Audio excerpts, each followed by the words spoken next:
Hey friends, welcome to the Victor Marks Podcast with Victor Marks, founder of All Things Possible Ministries. Welcome to the show where we bring you real conversations faced with life's hard truths, stories of redemption, and the latest from the front lines. Whether you're on the road, getting your day started, or finally settling in, we've got an exciting new episode planned for you. So let's dive in to today's show.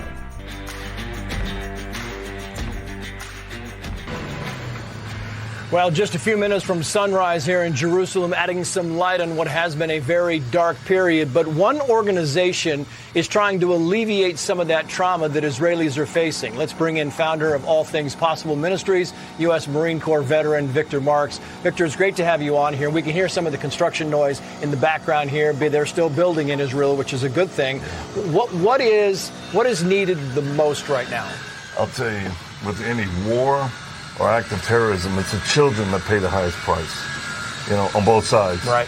And helping to alleviate the trauma children are experiencing is what's needed most right now and this whole place is completely traumatized. Yeah. Because of our experience, we developed a healing trauma tool that when kids are able to hold, this is one of them. We put this up here so we can see it. Yeah. They would hold this. It has music, right? Okay. That lowers the anxiety in them. And then prayers in their language with the music. And it has worked all over the world. So that's what we're bringing in here right now. And we're doing distributions. Yeah. I mean, you're supporting people now. It turns out to be you worked with kids a lot, but the mission has become bigger. Oh, yeah. Because of our teams, many of us have background in the military and the special operations community. So we've connected here with the IDF folks that have given us unfettered access to training, to the front lines, to FOBs, and they need help as well, both encouragement, because this is a war, a real war that they're now, and the slaughter started it. It was Hamas that made the decision. Yeah. And I hope Americans really understand this isn't isolated here. This is coming to America, and Israel needs our full support, and or else this will continue in worse ways. We're seeing some of the pictures of your group. It's interesting because you say that All Things Possible, the ministry, is about combating evil, and then you go on to say, but we don't pick sides, and you think in this case, there has to be a delineation. Yeah, I mean, we believe it's a spiritual battle between good and evil, and we see it manifest. But when an organization like Hamas does what they do, these are people filled with demons. I saw firsthand what they've done. This isn't normal combative stuff. This is evil. So therefore, you have to take a side in order to protect those who are innocent.